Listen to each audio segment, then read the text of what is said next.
ആദ്യ പാപത്തിന്റെ സ്പർശനമേൽക്കാതെ ഭൂമിയിൽ പിറന്നവൾ, ചെറുപ്പത്തിലെ തന്നെ ദൈവത്തിന് സ്വയം പ്രതിഷ്ഠിച്ചവൾ. ഇതാ ഞാൻ കർത്താവിന്റെ ദാസി എന്ന ഒറ്റവാക്യത്താൽ ദൈവപുത്രന് മാതാവായി തീർന്നവൾ. പുത്രന്റെ കാൽവരിയിൽ അവനോടൊപ്പം സഹിച്ച് സഹരക്ഷകയായി മാറിയവൾ. പരിശുദ്ധാത്മ നിറവിനായി സഭയെ ഒരുക്കിയവൾ പരിശുദ്ധ കന്യകാമറിയം. സ്വർഗാരോപിതയായ ആ അമ്മ നിത്യസ്വാതന്ത്ര്യത്തിലേക്ക് തന്റെ സുതരെ എന്നും ക്ഷണിക്കുന്നുണ്ട്. ലോകത്തിന്റെ വിവിധ ഭാഗങ്ങളിൽ പല പ്രാവശ്യം അമ്മ പ്രത്യക്ഷപ്പെട്ട് ദൈവത്തിലേക്കുള്ള കുറുക്കുവഴി കാണിച്ചു കൊടുക്കുന്നുണ്ട്. അതിലൊന്നാണ് ജപ്പാനിലെ അക്കിതായിലുള്ള അമ്മയുടെ പ്രത്യക്ഷീകരണം. ബുദ്ധമത വിശ്വാസികൾ ഏറെയുള്ള ജപ്പാനിലെ അകിത എന്ന ഗ്രാമത്തിലാണ് സിസ്റ്റർ ആഗ്നസ് കട്സുഗോ സസഗാവ എന്ന കന്യാസ്ത്രീക്ക് അമ്മ പ്രത്യക്ഷപ്പെട്ട് സന്ദേശം നൽകിയത്. സസഗാവ ഒരു ബുദ്ധ കുടുംബത്തിലെ അംഗമായിരുന്നു.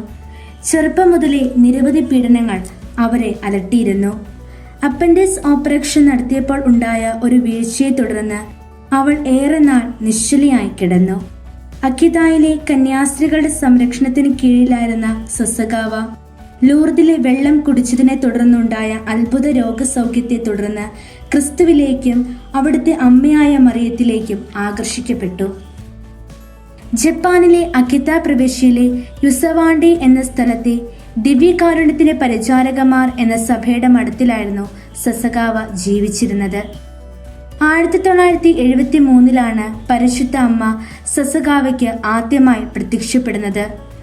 1963 പണി കഴിപ്പിച്ച മാതാവിന്റെ തടി കൊണ്ടുള്ള ഒരു രൂപം മഠത്തിലുണ്ടായിരുന്നു. ആ രൂപത്തിൽ അമ്മ സസഗാവയ്ക്ക് പ്രത്യക്ഷപ്പെട്ടു. 3 സന്ദേശങ്ങളാണ് പ്രധാനമായും സസഗാവയ്ക്ക് അമ്മ നൽകിയത്.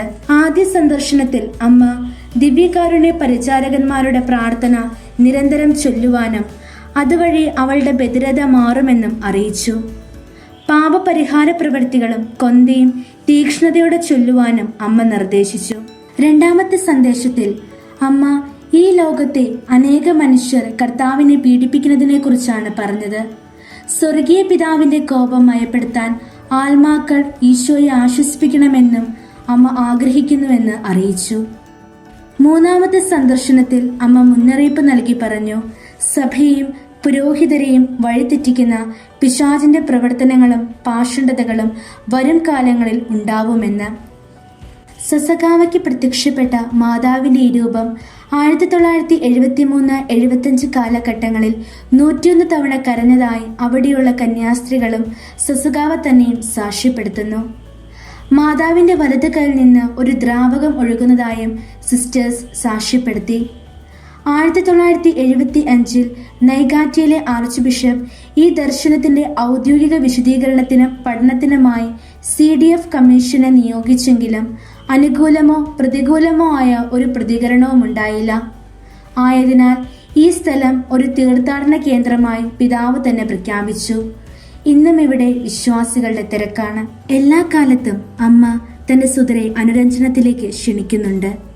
ജപമാലയും പരിഹാര കൃത്യങ്ങളും പിശാചിനെതിരെയുള്ള മൂർച്ചയേറിയ ആയുധങ്ങളായി അമ്മ നൽകുന്നു.